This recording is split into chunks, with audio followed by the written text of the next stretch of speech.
आखिरकार भगवान ने मेरी भी सुन ली। आज मुझे भी भगवान ने माँ बनने की सौभाग्य प्राप्त कर दी। आज मैं बहुत खुश हूँ। मुझे आज भी याद है, दीदी जब माँ बनने वाली थी तो मैं उनकी कितना सेवा की थी। माँ जी भी दीदी के पीछे पीछे कितना दौड़ा करती थी। वैसे ही मुझे भी अब माँ जी प्यार करेंगी, देखभाल करेंगी। मान रही हूँ कि माँ जी मेरे साथ थोड़ा सख्ती करते हैं, लेकिन जब वो सुने होंगे ना कि बहू माँ बनने वाली है तो माँ जी तो वैसे ही खुश हो गए होंगे। क्या हुआ माँ, आप ही के साथ फोन करने लगी? सब ठीक तो है ना? अरे बेटा, मैं तो फोन इसीलिए की थी ना कि तुम्हारी भाभी माँ बनने वाली है। क्या माँ? अरे हाँ बिटिया, अभी अभी डॉक्टर के पास से दोनों आई है। तो माँ, तुम्हारे ऊपर तो काफी जिम्मेदारी आ गई। जिम्मेदारी क्या आई बेटा? बहू है वो, बेटी नहीं है इस घर की कि उसे मैं झूला में झूलाऊंगी। भाभी गुस्सा नहीं करेगी? गुस्सा क्या करेगी? वो सास है कि मैं सास हूँ? माँ बनी है तो क्या हुआ, सर पर बिठा लूं उसे? तो भैया गुस्सा नहीं होंगे? अरे क्या बिटिया, तू कैसी कैसी बातें करने लगी है? माँ, क्या हुआ? तुम खुश नहीं हो माँ? क्यों? माँ, तुम्हारा हाव भाव से ही पता चल रहा है। अरे बेटा, तू भी औरतों जैसी बात करने लगा। अरे तुम्हारी बहन को ये खबर नहीं दे सकती हूँ क्या? तुम्हारी बहन को ही तो बोल रही थी कि तू बुआ बनने वाली है। अच्छा माँ, मुझे लगा कि तुम गुस्सा हो रही है शायद। अरे बेटा, तू भी ना एक्स्ट्रा ही बोलने लगा आजकल। मैं भला गुस्सा क्यों होऊंगी? हाँ? अच्छा, मैं बाजार जा रहा हूँ माँ, क्या क्या सब्जियाँ लानी है बता दो। अरे बेटा, आज क्या अलग सब्जी लाएगा? रोज जो लाता है वही लेकर के आओ। पर माँ, डॉक्टर ने तो बोला है कि हरी सब्जियाँ ज्यादा खिलाने के लिए, फल वगैरह ज्यादा से ज्यादा देने के लिए। और माँ, आज से मैं काजल के लिए दूध भी बोल दूं क्या, दूध वाला को लाने के लिए? अरे इतनी भी तो कमजोर नहीं हुई है तुम्हारी पत्नी कि इतना सब कुछ अभी से ही करने लगा दूसरे महीने से। हमने क्या बच्चे नहीं पैदा किए हैं क्या? जो नॉर्मल सब्जी लेकर के आता था वही लेकर के आ। एक्स्ट्रा पैसे बर्बादी करने की जरूरत नहीं है। जी माँ। पता नहीं आजकल लड़कों को क्या हो गया है। अगर पत्नी को बच्चा होने वाला है तो पता नहीं दुनिया के कौन सा फल, कौन सी सब्जियां खिलाएगा। हाँ? ये देख लो महारानी को, अभी तक ये लेटी हुई है। बहू। हाँ माँ जी। तुम ही एक स्पेशल माँ बनने वाली है बहू। ये माँ जी को क्या हो गया? अभी अभी तो कितना खुश थी। हमारे जमाने में भी हम 9वें महीने तक खेत में काम करते थे। ये आजकल की बहुओं को पता चला नहीं कि माँ बनने वाली है, महारानी बन जाती है। सोए हुए ही रहेगी कि घर का काम होगा, आज रात का खाना बनेगा कि नहीं? अब बैठी रहेगी? ऐसे जरा सा भी शर्म नहीं आ रही है? सास नीचे खड़ी है और बहू बेड पर बैठी हुई है। अरे लाज शर्म भी धो करके पी गई है क्या? माँ बनने वाली हुई नहीं कि सारे लाज शर्म खत्म। माँ जी, क्या बनाना है खाना में? जा करके देख किचन में कि सब्जियां क्या क्या लाया है तुम्हारा पति, और खाना बनाने से पहले मेरे लिए 1 कप चाय बना दे। जी माँ जी। क्या सोची थी कि माँ बनने वाली है तो आराम करेगी ये, और मैं इसे काम कर कर के दूंगी। सुबह से ही तबीयत ठीक नहीं लग रही है, इतना बार बार उल्टियाँ हो रही है।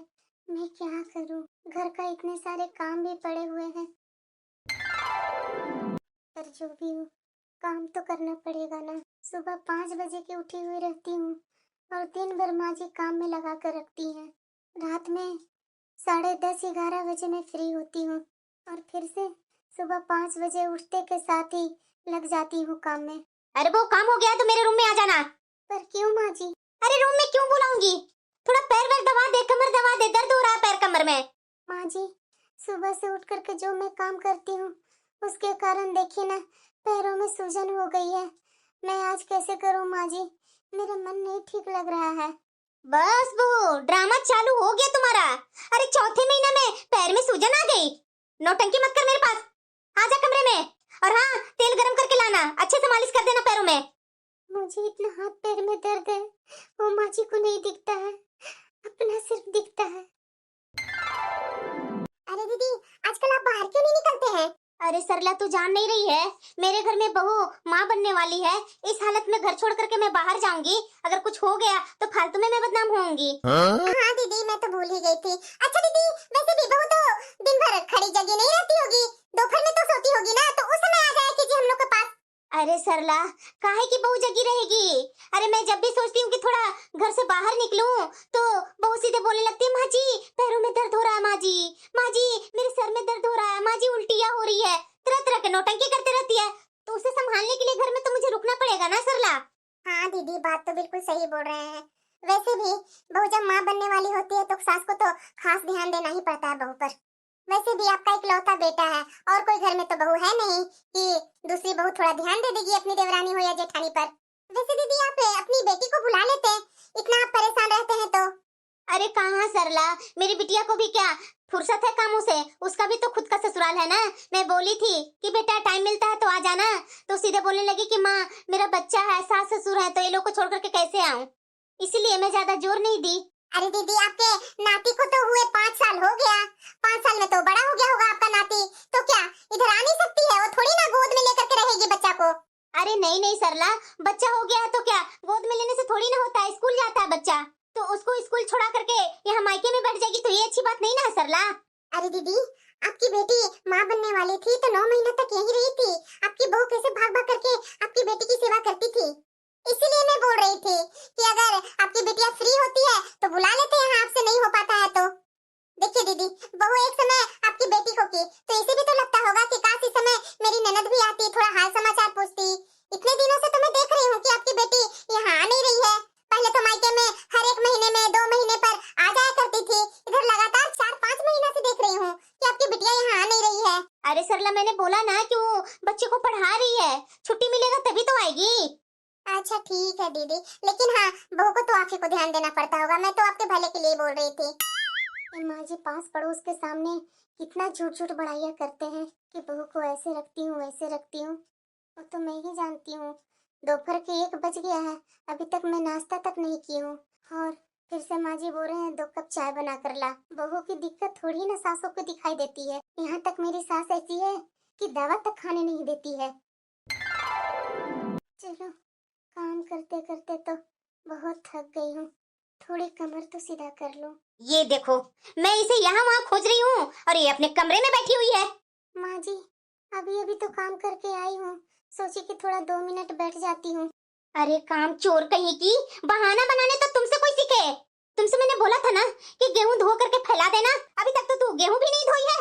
माँ जी अभी 2 दिन के लिए तो आटा है घर में, माँ जी कल मैं धो करके फैला दूंगी ना, और घर में ये तो गेहूं पीसना है माँ जी, तुरंत हो जाएगा। आज मेरी तबीयत ठीक नहीं लग रही है माँ जी, थोड़ा सा आधा घंटा सो करके उसके बाद सब काम कर दूंगी माँ जी। अभी तो चाय भी बनाना है और मसाला भी बोल रहे थे आप पीसने के लिए, वो भी पीस कर रखना है। अरे सुबह और जल्दी उठ जाती तो ये सब काम और पहले हो जाता। अब तुम्हारा आधा घंटा के लेट के कारण देखो कैसे ऊपर नीचे हो गया सारा काम। जैसा शरीर बनाएगी ना वैसा ही शरीर बनेगा। आराम कर कर कर ऑपरेशन का समय ला देना कि ऑपरेशन से ही हो बच्चा तुम्हारा। 9 महीना तक दौड़ दौड़ करके काम करेगी ना तो बच्चा भी नॉर्मल ही होगा, समझी ना। ऑपरेशन के लिए पैसे नहीं है हमारे पास, चल जा करके काम कर। जी माँ जी। आराम करेगी, पहले जैसा तो अब काम भी नहीं रहा। घर में बैठे बैठे गेहूं धो करके फैलाने में इसे बहुत भार पड़ रही है। आलसी कहीं की कामचोर। अरे नहीं बिटिया आओ आराम से, आकर के रहो 1-2 महीना तक। पर माँ भाभी को काम करके नहीं देना पड़ेगा। अरे किसने बोला तुझे काम करने के लिए? मायके में तू आएगी काम करने के लिए कि आराम करने के लिए? यहाँ तुम्हारा मायका है, तुम्हारी भाभी का मायका नहीं है कि आराम करने दूंगी इसे। मैं कुछ नहीं सुनना चाहती हूँ, तू कल के कल आ बेटा यहाँ। ठीक है माँ मैं आती हूँ। ये हुई ना मेरी बिटिया वाली बात। हाँ कल मैं इंतजार कर रही हूँ तुम्हारा। हाँ ठीक है माँ। इस बार इतना हुआ कि मेरी बिटिया पूरे 6 महीना बाद आ रही है। 6 महीना बाद मेरा नाती कितना बड़ा हो गया होगा। पहले तो महीने दिन पर आती थी तो लगता था कि मेरा नाती वैसा का वैसा ही है, अब 6 महीना में तो मेरा नाती और बढ़ गया होगा। हाँ बड़ा तो हो ही गया होगा। भूख भी बहुत जोरों की लगी है, बस खाना बन गया है और उसके बाद मैं खाना लेकर के खा लूंगी। माँ जी का तो अब खाना का भी टाइम हो गया होगा, मैं तो सुबह से नाश्ता भी नहीं की हूँ, बस एक बार खाना ही खाऊंगी। अब डेली का यही हो गया है मेरा, मैं बराबर सोचती हूँ कि नाश्ता कर लूंगी लेकिन टाइम निकलता ही नहीं है। बहू खाना बना ली? हाँ माँ जी बस होने वाला ही है। आज तुम्हारी ननद आने वाली है तो अपनी ननद का पसंद का 1-2 डिश बना देना। माँ जी दीदी आ रही है? अरे हाँ बहू इसलिए तो बोल रही हूँ, चल जल्दी जल्दी काम कर, बिटिया कभी भी आती ही होगी। माँ जी बहुत जोरों की भूख लगी है, पहले खाना खा लेती हूँ ना उसके बाद बना देती हूँ खाना। अरे क्या बहू हमेशा तुझे भूखी लगी रहती है? माँ क्या बनने वाली हुई? तुम्हें तो सुबह से लेकर के रात तक भूख भूख भूख भूखी लगी रहती है। माँ जी दवाई भी खानी है।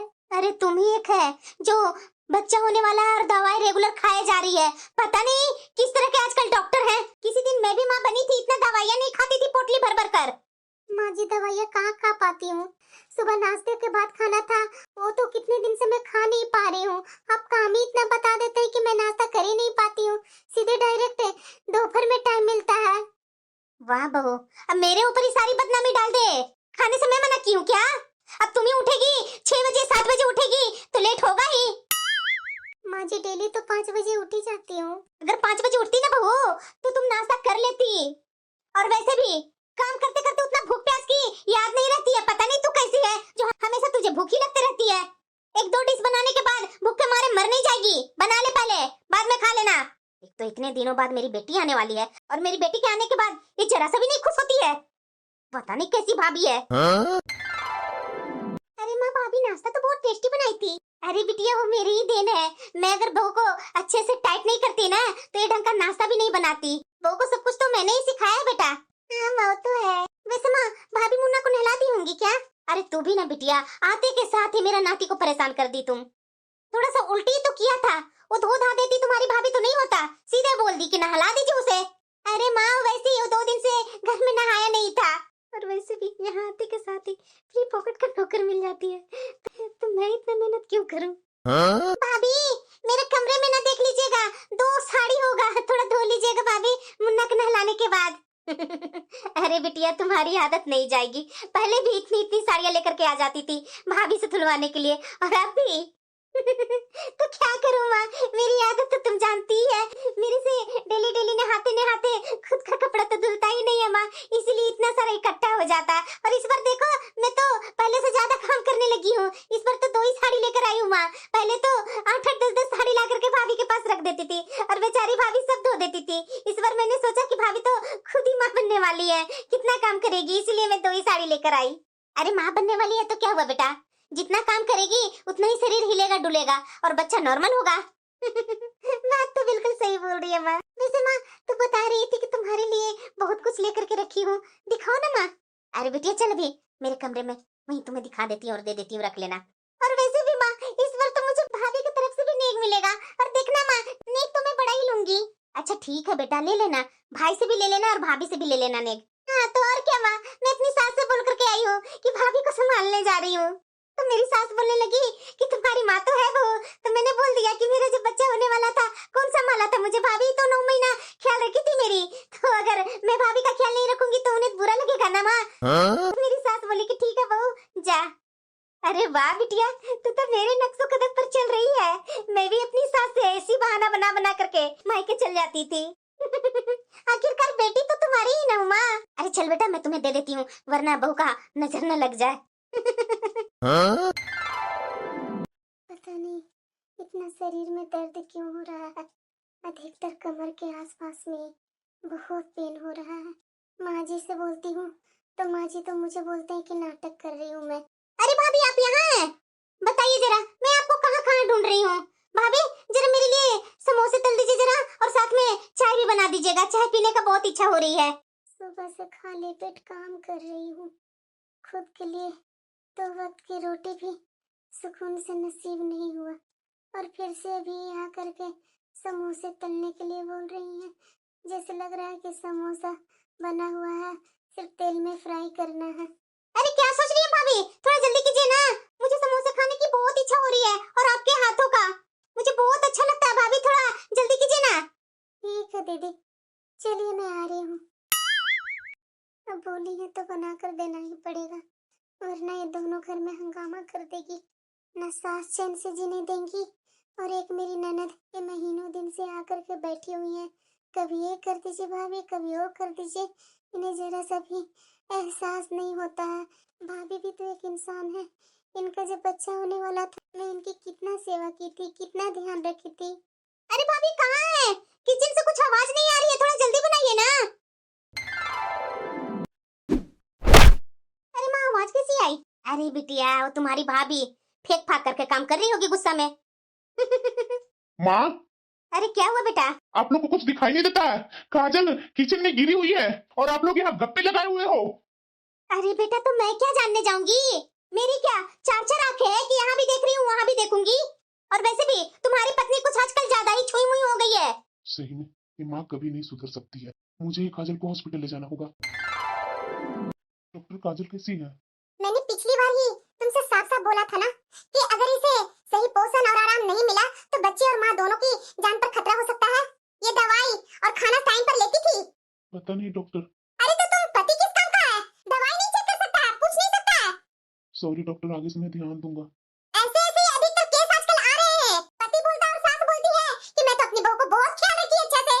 वो तो वक्त ही बताता है कि कैसे ख्याल रखा जाता है बहू को। अरे वो माँ बनने वाली है, उसका ख्याल तो तुम लोग रख सकते हो ना? जी डॉक्टर, मैं आगे से ख्याल रखूंगा काजल को। अगर ऐसा ही होते रहा ना तो परिणाम बहुत भयानक होंगे। काजल, हाँ सुन रही हूँ। अपना ख्याल क्यों नहीं रखती है? ख्याल कैसे रखूं? दिन भर तो काम करना पड़ता है। मैं क्या बोलूं, माँ मेरी बात नहीं सुनती है और ये कुहू आगे एक्स्ट्रा ना कुछ काम करती है और एक्स्ट्रा काम बता बता करके इसे और परेशान करती है। अरे भाभी, मेरे कमरे में अच्छे से झाड़ू पोछा नहीं लगाए हैं क्या? लगा रही हूँ दीदी। माँ जी, मेरी तबीयत सही नहीं लग रही है माँ जी। आप ना दीदी को बोल दीजिए ना, थोड़ी कुछ काम कर लेंगी। बहू, मेरी बेटी तेरी नौकर नहीं है जो यहाँ काम करेगी। और तू अपने हांडी जैसे पेट को लेकर के अपनी बहन को बुला, उसी के घर जा और उसी के घर में जा करके चीर फाड़ करवाना। डिलीवरी की 2 ही महीने तो बाकी हैं। अब हद हो गया, अब बहुत बर्दाश्त कर ली मैं। अब जा रही है यहाँ से? माँ जी, ननद के प्रेगनेंसी में मैंने भाग भाग करके उनका सारा काम किया था।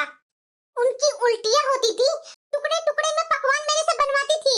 उनके पैर सूजते थे तो हल्दी के तेल लगाई जाती थी। भूल गए माँ जी? ये बहू का तो जुबान खुल गया। और जब मेरी बारी आई तो आपके और आपकी बेटी का हाथ पैर टूट गए। इतनी थकान, इतनी मजबूरी। बहू, तू कुछ हद ज्यादा नहीं जुबान चला रही है? आज यही दिन देखने के लिए रह गया था क्या? हमने तुझे घर में जगह दी, वरना तेरी जैसी बहू की लाइन लगी खड़ी थी ऐसे घर के लिए। घर तो मिला है माँ जी, लेकिन अपनापन नहीं। बहुत अकल आ गई है तुझे? जाके अपने मायके में बोल देना कि तुम्हारे ऊपर बहुत जुल्म हो रहा है। जुल्म माँ जी? आज आपको दिखा? क्या हुआ माँ? अरे बेटा, तेरी भाभी को ना हमारी कोई बात पसंद नहीं आ रही है, ना हमारा घर पसंद आ रहा है। बोल रही है कि तुम्हारी प्रेगनेंसी में ये तुम्हारी बहुत सेवा की थी। हाँ हाँ, पूछ लीजिए, मैंने सेवा नहीं की थी क्या इनकी?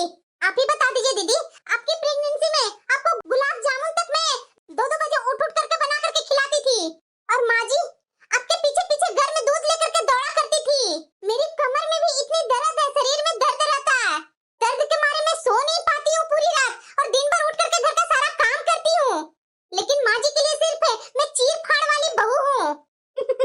भाभी, प्रेगनेंसी कोई बीमारी नहीं होती। मैं भी तो काम करती थी ना, इतना नाटक मत किया कीजिए। अच्छा दीदी, नाटक बोल रहे हैं?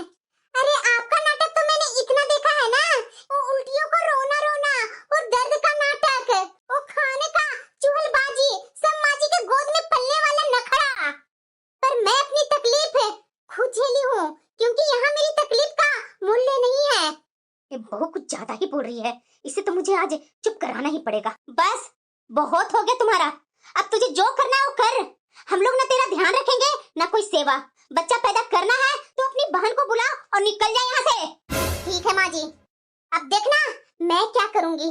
बहुत झेल लिया आप लोगों को। हाँ हाँ, देख लेना देख लेना। चल निकल यहाँ से। माँ क्यों काजल के पीछे पड़ी रहती है? और काजल कुछ गलत नहीं कर रही है।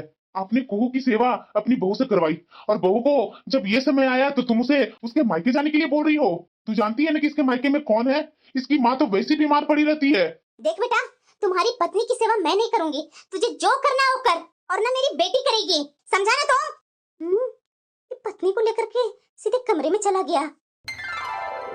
मेरे घर में मेरी माँ हमेशा बीमारी रहती है। मेरे पापा प्राइवेट नौकरी करते हैं, घर का खर्च मुश्किल से चलता है। मैं तो बचपन से ही जिम्मेदारी उठाई हूँ, घर भी संभाली हूँ, पढ़ाई और अपनी छोटी बहन की देखभाल नहीं की हूँ। इन्हीं कारणों से तो मैं हमेशा चुपचाप रहती थी। पर शादी के बाद मैं और शांत रहने लगी, अपने नए घर को, नई दुनिया को अपनापन देने के लिए। लेकिन इस घर ने मुझे सिर्फ काम वाली बना दिया। अपमान, ताने और तुलना का जहर। ननद का मूड स्वर्ग समान माना जाता है और बहू के दर्द को नाटक बताया जाता है।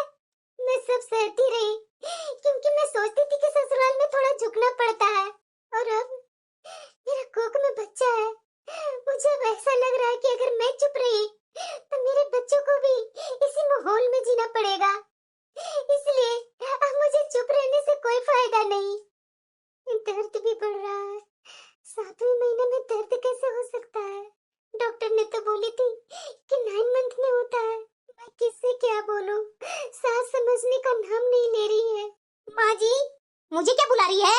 आएगी तुम्हारी बहन, हमारे बस की नहीं है ये सब। होंगी आप अपने मायके में प्यारी, यहाँ तो नियम से ही रहना पड़ेगा। ठीक है दीदी, आप दोनों ने जो फैसला लिया है ना, अब मैं वही फैसला आपके सामने रखूंगी। मामा, क्या हुआ बेटा? अरे माँ, वो भाभी की बहन आई है। तो आने दो, उसकी बहन वो जाने, लेकिन मैं तो कोई काम नहीं करने वाली हूँ। दीदी, तुम इतना कमजोर है दीदी, क्या हुआ तुझे?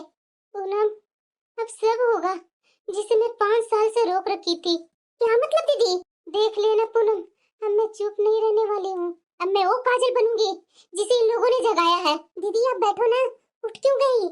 लो, आ गई तुम्हारी बहन, ले जाओ इसे अपने घर, यही सही होगा। माँ जी, मेरी दीदी 7 महीने के प्रेग्नेंट है और आप इसे घर से निकालने की बात कर रही हैं। हमारी बहू, हमारा हक, ये सब मेरे हिसाब से चलेगा। नहीं माँ जी, अब से मेरा बच्चा, मेरी प्रेगनेंसी और मेरा जीवन मेरे हिसाब से चलेगा। दीदी अभी शांत हो ना तुम, बैठो तुम, अभी तुम वो अवस्था में नहीं हो। चलो दीदी आराम करो तुम। देख रही है ना बिटिया, रात के 10 बज गए हैं, अभी तक ये बहू उठ करके खाना नहीं बनाई। माँ टेंशन मत लो, हम लोग दोनों के लिए बाहर से ही खाना मैं ऑर्डर कर देती हूँ। और पैसे कौन देगा? कौन देंगे? भैया देंगे, और क्या। इससे मैं तुम्हें चुप बैठती हूँ, सुबह तो उठते के साथ ही महारानी को बोलूंगी खाना बनाने के लिए। ऐसे नहीं चलेगा। प्रेग्नेंट क्या हुई, ये तो घर को ही सर पर उठा ली है। बहू उठ गई, सुबह के 6 बज गए हैं, उठ गई है तो काम कर ले। काम? नहीं माँ जी, अब मैं कोई काम नहीं करूंगी। मतलब कि तुझे शर्म नहीं आती? शर्म तो तब आपको आई होती माँ जी, जब आप एक गर्भवती औरत से काम करवाती थी, अपनी बेटी को रानी बनाकर रखती थी। भाभी, आप कुछ ज्यादा ही बोलने लगी हैं। अब ये डायलॉग बाजी बंद कीजिए। दीदी आपको ये डायलॉग बाजी लगता है ना? अच्छा है, क्योंकि असली सीन तो अब शुरू होगा। हेलो माँ, काजल बोल रही हूँ, मैं अभी हॉस्पिटल जा रही हूँ। अरे बेटा अकेले जा रही है क्या? नहीं माँ, पूनम है मेरे साथ, और तुम्हारे घर से तुम्हारी सास ननद भी आई है ना, दोनों जा रही है क्या? नहीं माँ, इस घर से कोई नहीं चलेंगे।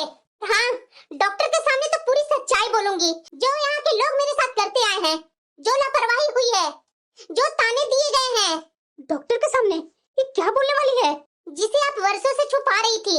माँ, ये डॉक्टर को बता देगी कि इनकी प्रेगनेंसी में हम लोग इनसे काम करवाते थे, तो वहाँ हमें ही सुनना पड़ेगा। माँ, हो सकता है अस्पताल वाले केस भी बना सकते हैं। अरे नहीं बिटिया, नाटक करी है ये, कैसे जाएगी ये अस्पताल? मैं देखती हूँ, तू टेंशन मत ले, मैं इसे रोकती हूँ।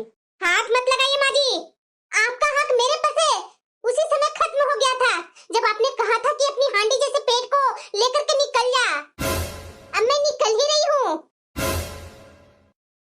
अरे बेटा, ये तो चल गई। आपके लिए बहू कुछ नहीं थी माँ जी, लेकिन मेरे लिए बच्चा मेरे लिए सब कुछ है। अब मैं इसे इस घर में तो बिल्कुल नहीं पालूंगी जहाँ मेरी इज्जत नहीं है। तू जा कैसे सकती है? ये तेरा भी ससुराल है, घर है। यहाँ तो हर तरफ आपकी हुकूमत है। जांच करने पर पता चल रहा है कि प्रेशर हाई है, बहुत स्ट्रेस में लग रही है। प्लीज डॉक्टर देखिए ना क्या हुआ है मेरी काजल को। वो तो मैं देखूंगी, मैंने बार बार आप लोगों से बोला दवाई रेगुलर चलाते रहिएगा, थोड़ा आराम दीजिए और स्ट्रेस मत लेने दीजिए। जो जो मैंने बोला उसका उल्टा आप लोगों ने किया। इसका प्रेशर कम क्यों नहीं हो रहा है? काजल, घर में आराम मिलता है? नहीं डॉक्टर, आराम नहीं, लापरवाही, ताने, गाली और काम। 7 महीने से सुबह 5 बजे से रात 10 बजे तक मुझसे काम करवाया गया। मुझे खाने से लेकर दवाई तक हर चीज के लिए लड़ना पड़ा। मुझे कहा गया कि मैं नाटक करती हूँ, और आज मुझे तो घर से निकाल दिया। क्या? प्रेग्नेंट महिला को घर से निकाल दिया? ये तो मानसिक उत्पीड़न है। हाँ डॉक्टर, हमने सब कुछ देखा है। दीदी को बहुत परेशान किया गया। ये केस अनदेखी और स्ट्रेस के कारण हाई रिस्क पर प्रेगनेंसी बन चुका है। डिलीवरी हम लोग को तुरंत प्लान करनी होगी। पर डॉक्टर, अभी तो 7 महीना ही चल रहा है दीदी का, इसीलिए तो बोल रही हूँ कि हाई रिस्क का प्रेगनेंसी बन चुका है। काजल तुम टेंशन मत लो, मैं तुम्हारे साथ हूँ। कुहू, क्या कर दिया तूने ये सब? मैंने तो सिर्फ तानों में कहा था कि निकल जाओ मेरे घर से, थोड़ी ना बोला था। अब ये अस्पताल में कुछ बोल देगी तो? माँ, गलती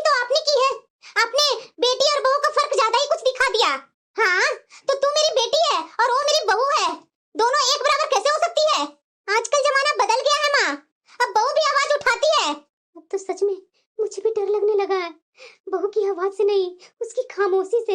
मैं अपने बच्चे को डर नहीं, हिम्मत की दुनिया दूंगी।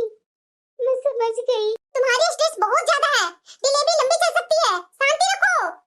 शांति कहाँ है डॉक्टर? मेरी सास की तो आवाजें अभी भी सुनाई दे रहा है।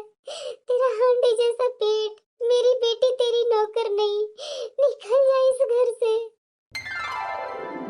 पूनम, क्या हो रहा है? लगभग 4.5 घंटे हो गए, अभी तक कुछ हुआ ही नहीं। मैं क्या कर सकती हूँ जीजू, मैं तो खुद ही देख करके बहुत हैरान हूँ। हाँ, आपकी बहू को प्रीमेच्योर डिलीवरी हुई है, और हाँ, इन्होंने जो बातें बताई है ना, उस पर हमें केस बनाना पड़ सकता है। ये मामूली चीज नहीं है। प्लीज डॉक्टर, कुछ कीजिए, मैं ऐसा कुछ गलती नहीं की हूँ। वो तो रिपोर्ट दिखा रहा है कि आप क्या गलती किए हैं, क्या नहीं किए हैं। ये दीदी का बच्चा मौत के बीच झूल रहा है, ये कैसे हो सकता है? दीदी बेसुध पड़ी हुई है। डॉक्टर की बात सुन करके तो मेरी आंखों पर की पट्टी खुल गई।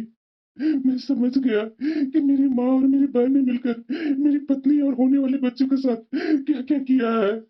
ये नन्हे से बच्चे को कांच के बक्से में पाइप से लिपटा देख के मेरा तो कलेजा मुंह को आ गया। अरे बेटा, बहू कहाँ है और बच्चा? माँ, ये भैया तो कुछ नहीं बता रहे हैं। भगवान करे दोनों ठीक हो, नहीं तो हम लोग पर केस हो जाएगा। माँ, पूनम, भाभी का बच्चा कहाँ है? वो सामने रहा, शीशा वाला बक्सा में, पाइपों के बीच। माँ, ये क्या हो गया? काजल के ससुराल वाले कौन है? साहब, हम लोग हैं। आप लोग ये अपराध करके बैठे हुए हैं। साहब, हम लोग तो बस उससे घर का काम या जुर्म है? डॉक्टर की रिपोर्ट कह रही है कि मरीज को न खाना दिया गया है और न दवा। 7वें महीने में डिलीवरी होना कोई मामूली बात नहीं है। अगर बहू को कुछ हुआ ना तो तुम दोनों पर हत्या के केस दर्ज होगा। इंस्पेक्टर साहब, आ जाइए, मरीज को अभी हल्का हल्का होश आ रहा है, आप मरीज से ही बयान ले लीजिए। अरे बेटा, ये क्या हो गया? हे भगवान, बहू हमारा मत नाम लेना। आप प्लीज बताएंगे कि आपके साथ क्या क्या हुआ था? सर, मैं ये सब नहीं करना चाहती थी, लेकिन जो मेरे बच्चे के साथ हुआ है ना, वो किसी और के साथ ना हो, इसीलिए मैं ये बयान दे रही हूँ। मुझे भूखा रखा गया, बीमार होने पर भी आराम नहीं मिला, और मेरी ननद ने मुझे मानसिक तौर पर इतना प्रताड़ित किया कि मैं अंदर से टूट गई थी। और सास कम नहीं थी, सास तो काम भी करवाती थी और ताने भी देती थी।